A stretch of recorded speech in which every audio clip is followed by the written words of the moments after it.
उसके बारे में बताना चाहता हूँ। पिछले 1 साल से लगातार प्रयासरत रहने के बाद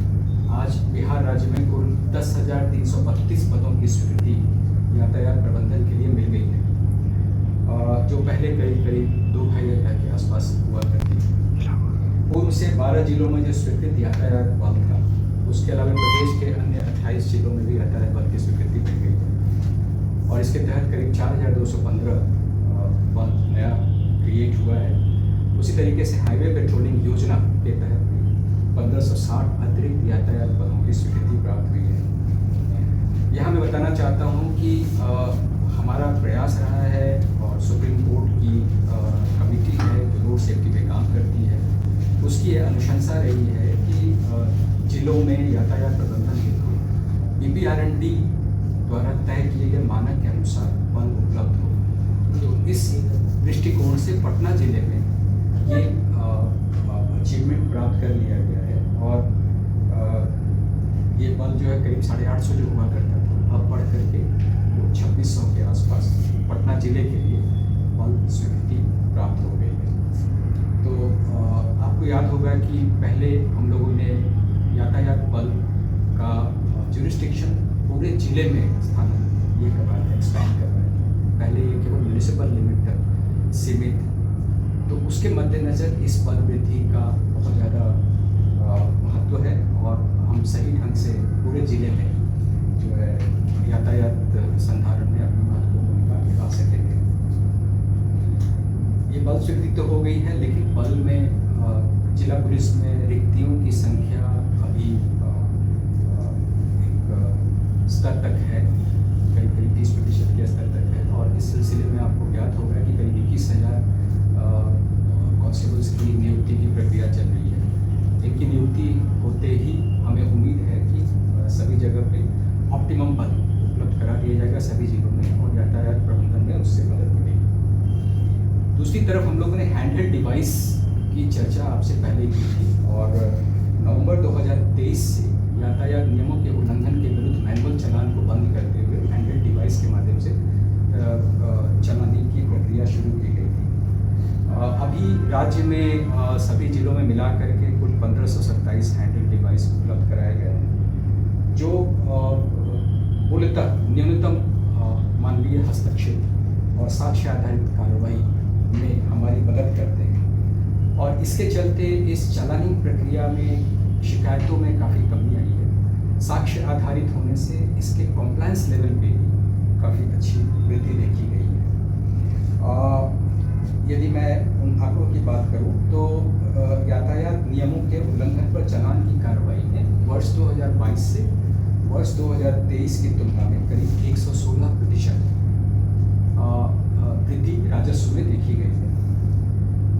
और यदि मैं वर्ष 2023 में जनवरी से जुलाई तक का आंकड़ा को कंपेयर करूं वर्ष 2024 में जनवरी से जुलाई तक के आंकड़े को, तो इसमें करीब 213% राजस्व वृद्धि देखी गई है। हमारा फोकस राजस्व वृद्धि का नहीं है, बल्कि हमारा फोकस इस मामले में पर्याप्त डेटरेंस क्रिएट करने का है, उत्पन्न करने का है, ताकि जो सड़क सुरक्षा के दृष्टिकोण से और ट्रैफिक रेगुलेशन प्रॉपर हो इसके दृष्टिकोण से जो आम नागरिक है, जो सड़क यूज़र है, वो नियमों का सही ढंग से पालन करें। इसके साथ एक और इनिशिएटिव शुरू किया गया है, वो परिवहन विभाग और NIC की मदद से ई-डिटेक्शन पोर्टल का, और सभी टोल प्लाजा जो हैं वहाँ पर इस प्लेटफॉर्म को उपलब्ध कराया गया है और पिछले 7 अगस्त 2024 से इसमें कार्रवाई की जा रही है। आपको मैं बता दूं कि 7 से 14 अगस्त तक जो यातायात नियमों के उल्लंघन के मामले होते हैं टोल प्लाजा के माध्यम से, इसमें मूलतः जो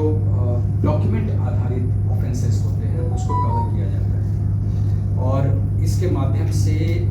करीब 7 दिनों में टोल प्लाजा से गुजरने वाली गाड़ियों के विरुद्ध 9 करोड़ का फाइन किया गया। आपको बता दें कि पिछले महीने उत्तर प्रदेश के उन्नाव जिले में एक दुर्घटना हुई थी, बस दुर्घटना हुई थी, जिसमें बिहार के करीब 18 यात्रियों की मृत्यु हो गई थी। और इसमें ये जानकारी आई थी कि पुअर इन्फोर्समेंट की वजह से एनएच पर ये हादसा हुआ था। अनफिट गाड़ियाँ एनएच पर दौड़ती हैं, कई बार उनका परमिट नहीं होता है, तो इन सब ये ई डिटेक्शन पोर्टल का जो इनिशिएटिव है उसके माध्यम से ऐसी गाड़ियों को पकड़ा जा सकेगा और उन पर डेटरेंट कार्रवाई की जा सकेगी, जिसका मकसद अल्टीमेटली ये है कि एनएच पर जो फिट गाड़ियाँ हैं वो दौड़ें, अनफिट गाड़ियाँ एनएच से बाहर निकलें। तो ये एक तरह से सड़क सुरक्षा में हमारा जो लक्ष्य है उसको प्राप्ति में मदद करेगा। एक और इनिशिएटिव हम लोगों ने लिया है, आपको अभी पटना ज़िले में ये दिखाई दे रहा होगा। एक साथ करीब 500 बॉडी वर्न कैमरा ट्रैफिक पुलिस को उपलब्ध कराया गया है और उनको वर्दी पर इस बॉडी वर्न कैमरे को ड्यूटी के दौरान पहनने की ताकीद की गई है। इससे जो है यातायात नियमों के उल्लंघन के मामले में जो कार्रवाई है उसमें पारदर्शिता बढ़ाने का हमारा लक्ष्य है। दूसरी तरफ कई बार ऐसा होता है कि यातायात नियमों का अनुपालन कराने के क्रम में जो है वाहन चालकों की तरफ से भी कई बार ऐसी शिकायतें होती हैं। तो बॉडी वर्न कैमरा जो है वो पुलिसकर्मी जो यातायात